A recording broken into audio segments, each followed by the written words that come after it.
Texas heartbeat law gets tested by two lawyers. The Mississippi law that bans abortion after 15 weeks will be seen around December by the Supreme Court. This is good news, and this may impact the ignominious Roe decision that, in fact, is unconstitutional. 500 women's sports athletes sign a pro-abortion letter anti this Mississippi law.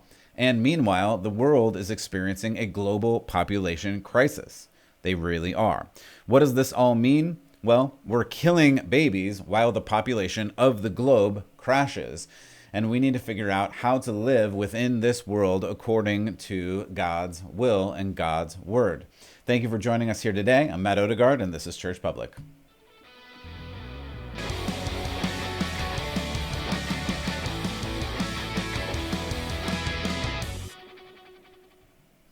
Thanks again for joining us here today at Church Public. I certainly appreciate it. I appreciate you giving me your time. And thanks to those that do support and share and like this. That really helps. This is a listener-supported event, and I really appreciate your support in any way that you want to or can. If you missed some of the previous episodes, you can get them on all the podcasting sites like Apple and Google and Spotify and all the others. And if you want to watch the video, you can see it at YouTube. Search Church Public as one word. And of course, you can find all of this at churchpublic.com. And if you do want to help, you can go to churchpublic.com/support. You can check me out on all the social medias if you want to as well. So today we are talking about life, and we're talking about the right to life and babies' lives, while at the same time we are talking about the population of the globe literally crashing. And that means that shortly, if nothing changes, and I'm not sure it will, we're going to have way less people on the globe, which is a really weird thing to say. And it's a really ominous thing to say, but that is actually what is happening, despite the things that you're hearing in the news and otherwise, where people say if too many people are born, then the world is just going to go up in a ball of flames. I'm not going to name names, but many people in the news and in politics are saying that because there are so many people on the planet, we're just going to use all of the resources and then we'll all die. Actually, the opposite is turning out to be true, and we'll talk about more of that in a moment. But where I want to start is this Texas heartbeat bill, this Texas right to life bill, and it is now being tested by two lawyers. According to the New York Times, a man in Arkansas and a man in Illinois on Monday filed apparently the first legal action under this new Texas law. And again, to refresh, this Texas law basically ends abortion at the 6-week mark when a fetal heartbeat can be detected. And what it does is gives individuals the authority to sue the provider of the abortion for around $10,000 each time. And so two people are taking this up.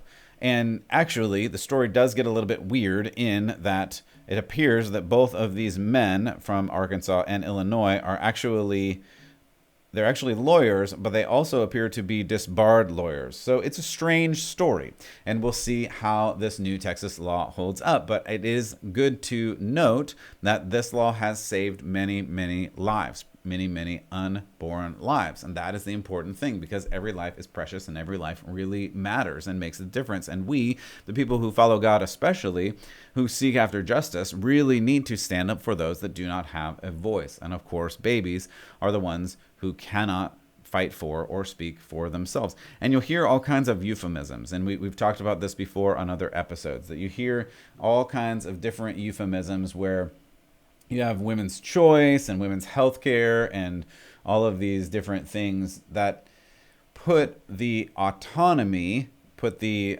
self-governance on the person who is pregnant. And that's another sticky and weird point that they can't seem to get their story straight, whether it is only women who can get pregnant, which is biologically true, or if it's the birthing persons that they keep referring to, insinuating that someone or something beyond women can get pregnant, which of course is biological insanity. But at any rate, what we're talking about here is saving these lives and not getting sucked into this euphemistic world and not even arguing on their terms. I don't want to argue on their terms. I don't want to argue women's rights, because we're not talking about women's rights. We're not talking about reproductive rights. We're not talking about healthcare. What we're talking about is the life of a child that is no longer allowed to live based on some circumstance. And to me, honestly, I'm going to speak more strongly maybe than I have before.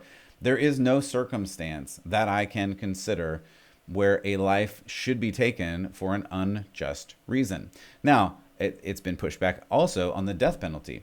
I think the death penalty is a completely different option, and I will talk about that on a later episode. But in a 10-second summary, the death penalty is enforced based on an unjust action. If you do a offense to another human that is justifiably sending you towards a death penalty or some sort, that is different than if you are just wanting to be born and you are thenceforth killed because someone feels like killing you. Obviously, to any person who has any kind of understanding, those are completely and vastly different things. And that's the reality that we have to keep in mind. We cannot get sucked into these weird arguments that are arguments about the wrong thing. We have to keep the main thing the main thing. It is very important. Now, again, I want to say with almost tears in my eyes that if you have had an abortion, if you've been affected by abortion, family members and friends, I can sympathize with you. And in the sense that this is a heartbreaking and devastating act. And it has consequences today. It has consequences into the future. And it really does. And I cannot understand the fullness of that, but I can understand that this really does have consequences. I was just reading this morning about I'm not even going to name a name, but there was a very prominent actress whom you all would know and all have seen in movies, who just now, recently, in the past month or so, admitted that when they were a teen, they had an abortion, and that abortion allowed them to become the superstar that they are today. And without it, they would probably not be. That was credited, while in the same article, they said that it makes them really sad, and they are still really sad about it, which should give you that pause where this is a really strong action that has consequences in real life to the mother.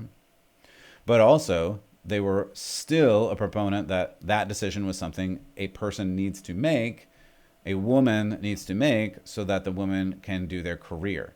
I cannot imagine, I cannot fathom a situation where you would trade, where any mother who has a child would trade that child for a better career. Like, I know people make decisions, and people make bad decisions all the time, and some decisions have really strong consequences, and I can feel for that in my heart. I can. But if you give a one-for-one decision where your decision is either keep a child or have a career, I just cannot fathom a world where you choose career over literally having a child. That hurts my heart even more. So at any rate, this Texas heartbeat law will be tested. It has saved lives so far. I hope that it continues to save lives, and we'll continue to pray through that. In addition, I'll switch to this now. In the Mississippi law, if you're not familiar with the Mississippi law, the good news is it will be seen by the Supreme Court. It has gone around and around, being enacted, being struck down or paused, and then going to different courts and going back and forth. So now it is up to the Supreme Court. It is going to the Supreme Court. It looks like around December. They still have not set a date as far as I can find, but it will be in December. And this law, again, just to refresh, if you aren't familiar with this Mississippi law, it is not exactly the same as the Texas law. So just a couple of little nuances. It would ban abortions after about 15 weeks in most circumstances, which again would eliminate a lot of abortions, which is very good. But the Supreme Court is going to weigh in on this. And this particular decision, because it challenges some of the assumptions that Roe v. Wade originally put into precedent, not law, precedent, because Roe v. Wade assumes to have a constitutional right to an abortion. Now, just to be very clear, there is no right to abortion in the Constitution.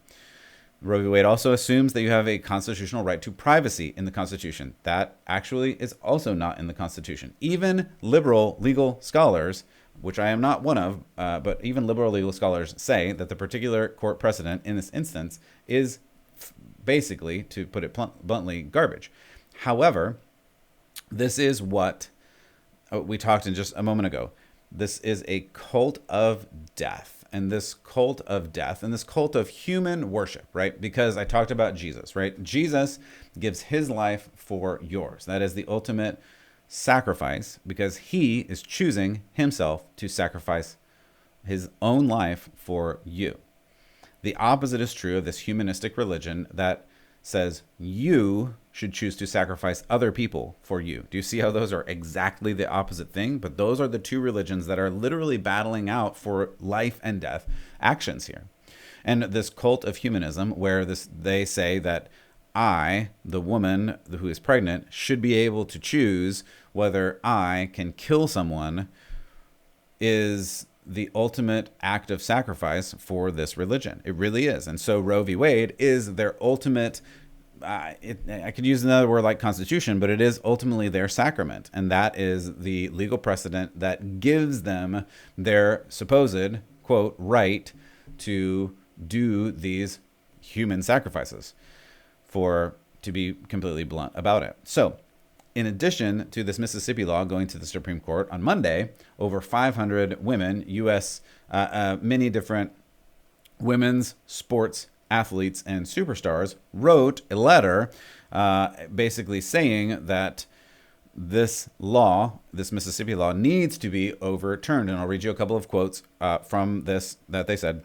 Over 500 women, including U.S. women's soccer player Megan Rapinoe, hundreds of professional athletes, Olympians, college athletes. They called on the Supreme Court. They did an amicus brief, which means that they, in friendship, amicus, right, amicable, are connecting themselves against this Mississippi law with the Supreme Court to rule in their favor. That's their point. So they say, quote, "We believe that, like themselves, the next generation of women's athletes must be guaranteed bodily integrity and decisional autonomy in order to fully and equally participate in sports," they wrote in their amicus brief, end quote. So again, this is about personal autonomy. In other words, I get to rule over myself, and the highest representational measure of my self-government is the ability to kill another human within myself, if I'm a woman, right? And that is giving you this, any woman really in their particular view, it's giving them the ability to forward their careers. That's ultimately what they're saying. Their highest value is to have their career be good. I told you about the one actress. I didn't watch the Emmys. I'm not going to watch the Emmys. I honestly don't care. I was going to talk about it, and I decided not to because apparently no one watched it. They had the lowest rating in history, and there's some cultural commentary there, but I may talk about it later, but not going to right now. My point, though, is there have been several of the top line female actresses that were represented in this, not at this particular event, but at other events, who have credited their own abortions with how well their careers were going.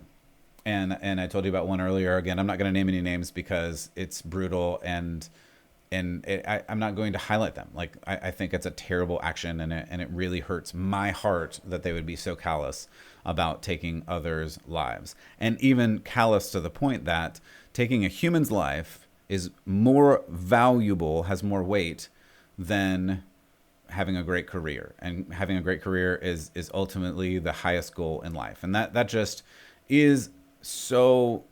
It's so heartbreaking for people to have been pulled into this culture to that degree that they believe that's the case. And at some level, I can't believe that's really true. I mean, I can't believe that at night when it is quiet and you are alone with your conscience, that you can't just sit there and think, what have I done? Is this career really worth it? Is this career really worth not having a child? And I've sacrificed my child, like literally sacrificed my child for this career. And these 500 plus athletes are now saying the same thing.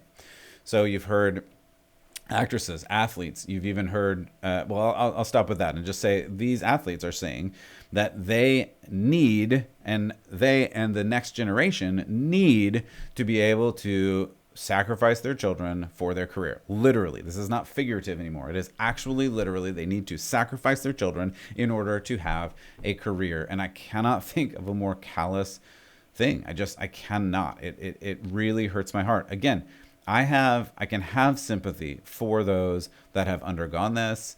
I can have one-on-one conversations and deal with the heartbreak and real consequences of the act of abortion. I can do that. But by legislation and by general consensus of culture, I cannot possibly fathom the idea that all of these athletes, all of these actresses, all of these women across America are fighting tooth and nail to be able to kill their children so that they can have better careers. I cannot fathom that. I just cannot. I think it's this big lie that the devil has perpetrated that has really convinced them that, oh, it's not that bad. It's not, you're not really going to feel it. And that's what he does. And again, back to my earlier comment of sympathy, like that is what the devil does. And that is what he has done from the very beginning. He tempts you with something to make your life better.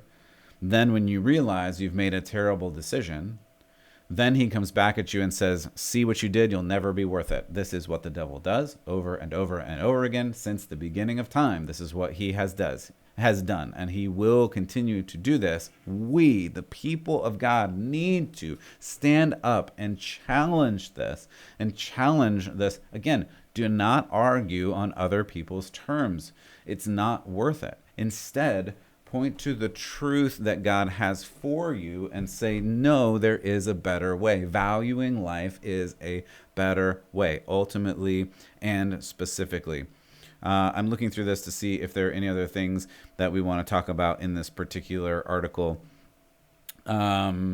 There's a bunch of people, again, I'm not going to read their names because I think it's heartless, but one of them says, when I was in college, I was on birth control, but accidentally became pregnant. I was on scholarship. I was just starting to succeed in my sport and didn't want to take a year off. Decided to have an abortion. Wasn't ready to be a mom, and having an abortion felt like I was given a second chance at life. I was able to take control of my future and refocus my priorities. That choice led me to being an Olympian and college graduate and proud mother today. I'll end the quote there. It is beyond reason to me a little bit saying I was in college and I accidentally became pregnant. I mean, it hurts my head a little bit. How did you accidentally become pregnant? This is where, like, again, human biology is basic and simple, and I'm not going to get graphic in this particular instance, but it's pretty obvious how babies are made to most people who are in college. I can at least grant that. And even most people in high school, and now with all of the crazy public education, most people in elementary school probably know as well. It's pretty obvious how you become pregnant. So accidentally becoming pregnant is not really a thing. You intentionally did actions that could lead to pregnancy, and then you are sad and guilty when your carefree lifestyle catches up with you. And what we talk about in our house, the natural consequences of life catch up to you. And then you look for an escape hatch. And then you hope that this escape hatch does not come with guilt. But unfortunately, and of course, in this instance, it does. You cannot possibly think, and I know you can, because this is the deception of the devil, like literally calling it out. This is the deception of the devil. The devil will deceive you and say, you won't feel this. It won't affect you. This will be great. It'll be great for your career. As we just read, you'll become an Olympian. You'll become a great athlete. You'll become a great actress. You'll become a CEO, whatever, and have no repercussions of this. But you will. I'm just here to tell you, I know you probably can't hear it from me. I'm a man, so I'm not supposed to be able to talk about this. But from a spiritual perspective, whether you can hear it or not, there are consequences to life. And if you play with fire, you will get burned, and you can make these decisions and pretend like they don't affect you, but they will. And all I'm trying to do is not only save you from this, I'm trying to save those future generations from this. And there are other options. And pregnancy centers, for instance, in Texas have exploded with people going to them. And I love that because it gives people other options. And there are other options. And there are so many people in America who cannot get pregnant and cannot have children and are trying to adopt children. There really are so many people who want to love babies. And The fact that all of these babies are going to be saved in Texas, number one, makes me happy. And the fact that there are many other states in America that are still losing a lot of babies, it does make me sad as well. So it's just, we just need to talk about this, and we will continue to watch the Supreme Court case when they rule on Mississippi, and if it does, in fact, directly challenge Roe v. Wade. I hope that it does, and I hope that people, even bigger than that, begin to understand the value of life. Okay, a couple more things. Here is the other side of this coin. And the other side of this coin that you hear the opposite all the time is that we cannot overpopulate the world because we're going to kill everything. I read you some studies on some previous episodes. I'm not going to read those again, but I do just want you to know that that's the opposite of what is happening. And even, just recently, you may or may not have heard that wonderful Prince Harry and his glorious wife, Princess Meghan Markle. Is she still princess anymore? I think they relinquished that. Anyway, it doesn't matter. I don't care. They have decided honorably, right, that they are only they're going to limit their family to 2 children. And they were applauded and glorified for this. Hello Magazine and Population Matters, an organization that, I love the way they say this. Let me read this. Population Matters is an organization that aims to limit the world's population. How is that for you? I'm sorry. I'm kind of losing it here. So there's an organization that aims to limit the world's population, and remember this. We're gonna get back to this. They chose the couple for being, quote, a role model for other families, end quote, deciding to limit their family size. And I'd just like to say, as an aside and personal anecdote, I have 4 children, so I obviously am out of the limiting the world's population club. So I apologize to all of the Population Matters people out there, but I've broken your system. At any rate, so they have committed honorably to only 2 children, and that really makes me sad. It really makes me sad for so many reasons, because children are a blessing. And again, as I mentioned, just anecdotally, I have 4, and they are all a blessing. And I can say that without any hesitation. Is it difficult to raise 4 children? 100%. I have many sleepless nights. My wife and I have many sleepless nights over dealing with these children, but I wouldn't have it any other way. Again, going back, there's no way I can't even fathom my life without any one of my children. I love them to the depths of my very being. And it makes me sad that they would, one, decide this, and I don't know how much thought they went into this, and if they're just trying to be going along with culture, or what they're, I don't know. I'm not even going to guess what their reasons are, but it makes me sad. Number 2, just because they're limiting their family, and then they're playing God. They're playing God. And that's ultimately what we're talking about with abortion and this glorification of self, because the self is the ultimate opposite of God. That goes back even to the very creation of Satan, as we hear about him. The reason Satan became Satan is that he was an angel, but what he really wanted to be is like God. He wanted to raise himself up into a higher position, and that is the ultimate temptation. The ultimate temptation is to raise yourself into a position like, equal to, or above God. And that is what we do when we say, you, child, do not get the ability to be born.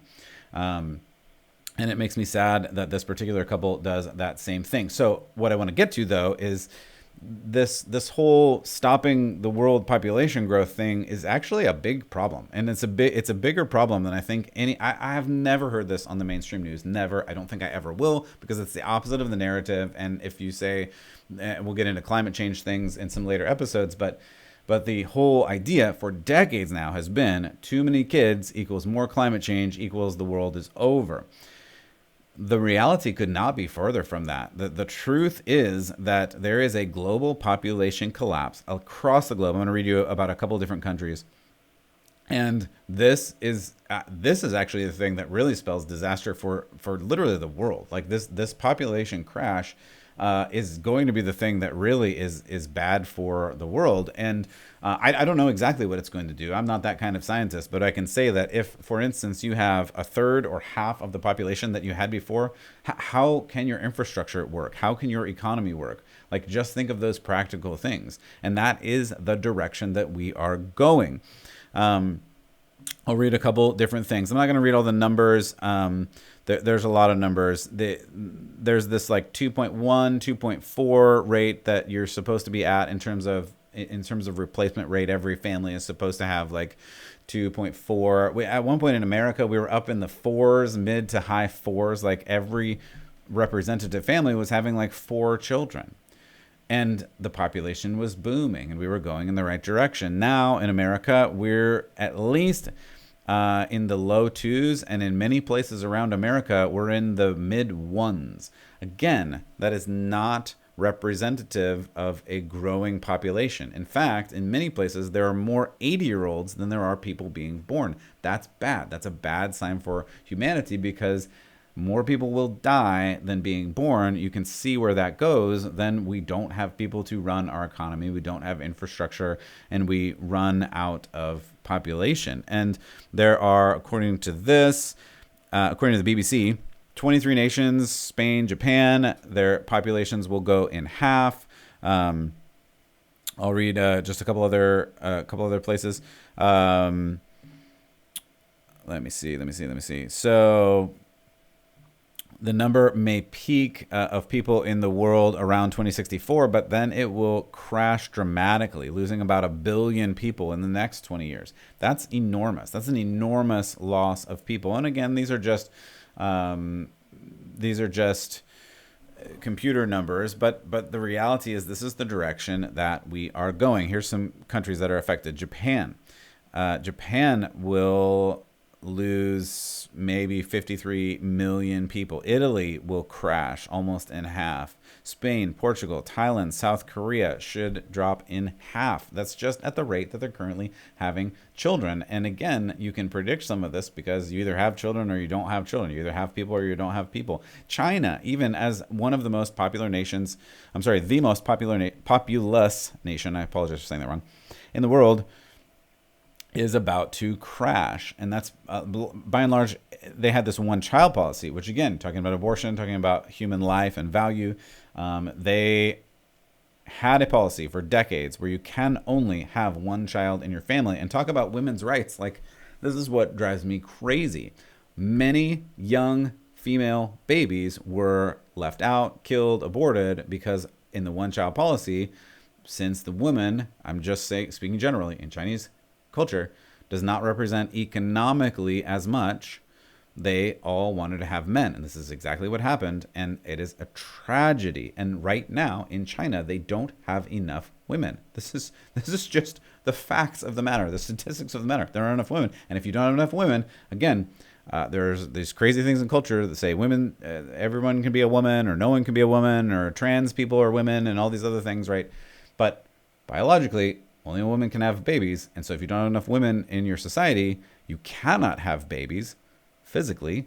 Therefore, you cannot grow your population. This is a big problem. And China is dealing with this thing where will they age out and die before enough people are born to replace them? These are big problems. And of course, I mentioned in the US, our numbers are abysmal. UK is going down as well. And as I mentioned with the great prince and princess, they were saying that they're doing this so they don't overpopulate the planet. The reality is that's not the case. That's not really what's going on, and we need to pay attention to this. It is an issue, and we really need to do what we can and focus the things on what we really need to focus on. And this is where I want to end today. So thank you for sticking with me through this. If you didn't get really mad and throw your device out the window. But I really just want to end with, why does this matter and what can we do about it? Because this is really what we need to do. We really need to figure out that what is important. And what is important is that, first, you are a child of God and you have eternal value. You can look at Genesis 1:26, Genesis 5:1, 1 Corinthians 11:7, James 3:9, Psalm 8, etc., etc. You are a child of God and you have eternal value. And that's really important. It's really important to know that you have this value in yourself. We cannot just throw people away. We have to learn to value people. And that's the second point. Everyone is a child of God and they have eternal value. So first of all, you need to have a good view of yourself. You need to understand that you are made in God's image, and that is important because God loves you and cares about you and made you in his image, and you have value. Secondly, you need to recognize that everyone is a child of God and they have value. Leviticus 19:18, Mark 12:31, Romans 13:10, and on and on. And finally, that children are a blessing from the Lord. This culture clearly does not care about children. They don't. Look at the lockdowns of the past year and how they have been run by these corrupt teachers' unions. All these schools have been shut down, and children are absolutely the bottom of the totem pole in terms of who cares about them. People don't care about them. We need to care about children, and especially we need to care about children who are unborn. But if you are a family, if you're thinking about having a family, don't be afraid of having children. You will never be ready. You will never be emotionally ready. You will never be financially ready. I don't know if that's a secret. I don't know if it's something you're again, one of those fears that you have. Let me tell you, having had 4, you will never be emotionally ready. You will never be financially ready. You will never be ready to have kids, but they are a blessing. Genesis 1, Genesis 2, Psalm 127:3, Psalm 115, Proverbs 31, John 16:21, Matthew 18, etc. Children are a blessing, and they are good for the family, and they are good for the world, and we need to begin to treat them as such. And I know that's difficult. I'm not saying it's easy. I tried to make mention of that, and I could tell you story after story that children are ultimately difficult. They're difficult in every stage in different ways. We did some parenting podcasts. You can go back and listen to those. My wife and I are going to do a couple of more parenting podcasts as time allows and we can get our own schedules together. Because again, this is a crazy busy world, but children are so important and they are really the future of society and the center of this culture. And we need to invest in them, pour into them, love them, empower them, grow them in the Lord, and this will be they are the leaders of the future, and we need to pour into them and disciple them all we can. I really appreciate you spending time with me today, and I hope that you can live rightly and love your family. And again, don't be afraid of having children. They are worth it. God bless you. Keep the faith.